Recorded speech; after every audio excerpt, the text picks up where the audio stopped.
Hi hello ఇగో సొరకాయ వేపుడైతే వేస్తున్నా. మీకైతే ఫస్ట్ ఏమీ ప్రాసెస్ చూపించలేదు.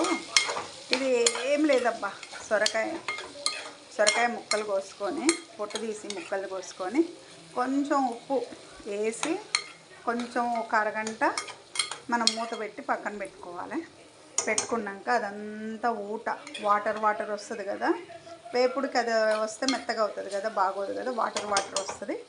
ఆ వాటర్ వచ్చిన తర్వాత దాన్ని ఏంటంటే కొంచెం ఆవాలు, జీలకర్ర, మినపప్పు, కందిపప్పు, శనగపప్పు అవన్నీ వేసుకొని తాలింపు పెట్టుకొని మనము గట్టిగా పిండేయాలి. మనకు ఎంత ఓపుకుంటుందో అంత పిండేసిన తర్వాత తాలింపులో వేసేసేయాలి.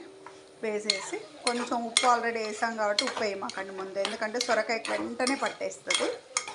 అందులో ఆల్రెడీ వేసి మనం ఊరబెట్టాం కాబట్టి ఉంటుంది కాబట్టి కొంచెం పసుపు వేసి ఈ మగ్గనివ్వాలి.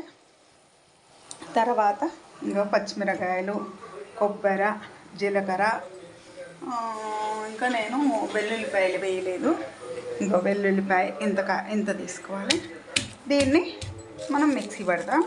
మనం ఇప్పుడు మిక్సీ వేసుకుందాం. దీంట్లో కొంచెం ఉప్పు వేద్దాం, వెల్లుల్లిపాయలు వేస్తాం కదా, దీంట్లో వేసిన ఉప్పు సరిపోతుంది అన్నమాట.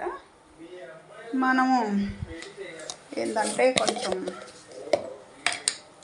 ఇది ఏ సాంప్రదాయము కాదు, ఇది కాదు, నేను ఓన్గా నేర్చుకున్నా. ఎవరన్నా చేస్తే నాకు తెలియదు.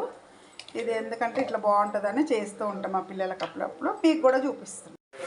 ఇగో మెత్తగా అయ్యింది చూసారా. ఇది మనకి ఏంటంటే ఇప్పుడు ఇది ఇందులో వేద్దాం, ఈ మిశ్రమం ఇందులో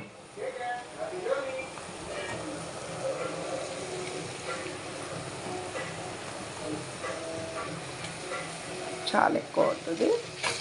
ఓకేనా. ఇది కొంచెం సేపు అలా మగ్గనిస్తే అయిపోతుంది. కొంచెం ధనియాల పొడి కూడా వేసుకోవాలి. ఓకేనా. ఇంకో ధనియాల పొడి ఓకేనా. ఇప్పుడు దీన్ని బాగా కలిపేసి కొంచెం నేను ఎందుకంటే సన్నసెగన ఉంటానని చాలాసార్లు మీకు చెప్పాను. చూసారా, ఇది సొరకాయ ఫ్రై. ఓకేనా. ఇది అదే వాటర్ ఉందనుకో సొరకాయ కర్రీ అవుతుంది, ఎందుకంటే మనం కారం వేసి పాలు పోస్తుంటాం. బాయ్ ఫ్రెండ్స్, నా వీడియోలు సబ్స్క్రైబ్, షేర్ అన్నీ చేయండి. ఓకేనా.